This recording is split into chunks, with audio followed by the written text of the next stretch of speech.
Assalamualaikum warahmatullahi wabarakatuh. Perkenalkan, nama saya Sofi Lailatul Mukaromah dari 11 Keperawatan 1 dari SMK Kesehatan Bakti Indonesia Medika Blitar. Di sini saya akan menjelaskan tentang infeksi nosokomial, batuk efektif, dan batuk dalam.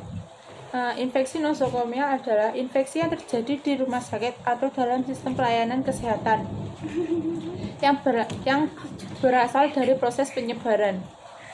Pencegahan infeksi nosokomial yaitu cuci tangan, penggunaan sarung tangan saat melakukan tindakan memegang benda yang terkontaminasi, penggunaan cairan antiseptik, pemrosesan alat habis pakai, cuci bilas, disinfeksi tingkat tinggi atau sterilisasi, pembuangan sampah. Nafas dalam. Latihan nafas dalam. Definisi: bernafas dengan perlahan dan menggunakan diafragma sehingga memungkinkan abdomen terangkat perlahan dan dada mengembang penuh. Tujuan: mencapai ventilasi yang lebih terkontrol dan efisien serta mengurangi kerja bernafas.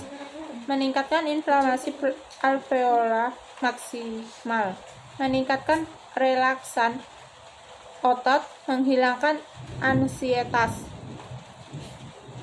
penyingkiran pada aktivitas otot pernafasan yang tidak berguna, tidak terkoordinasi, melambatkan frekuensi nafas, mengurangi udara yang terperangkap serta mengurangi kerja bernafas.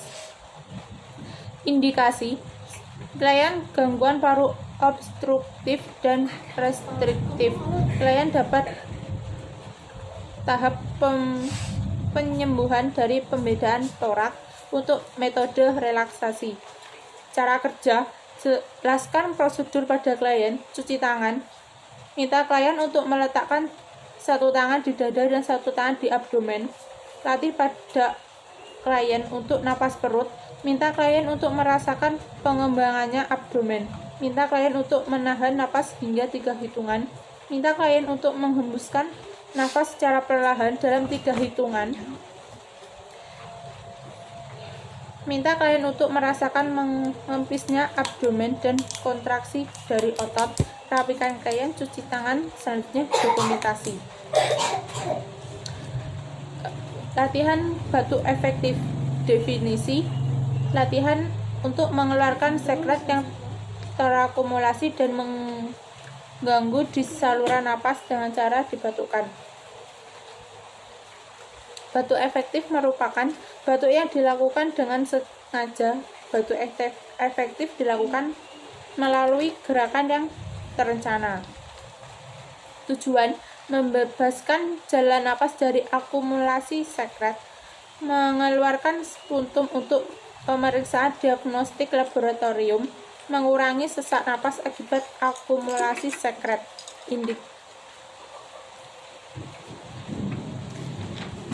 Selanjutnya, cara batuk efektif. Persiapan alat dan bahan: sputum pot berisi defensica, kertas tisu, bengkok, perlak, sarung tangan, air minum hangat, buku catatan. Cara kerja: jelaskan prosedur pada klien atau keluarga. Cuci tangan dan pasang sarung tangan. Minta klien untuk meletakkan satu tangan di dada dan satu tangan di abdomen. Latih klien untuk melakukan napas perut. Minta klien untuk merasakan mengembangnya abdomen. Minta klien untuk menahan napas hingga 3 hitungan.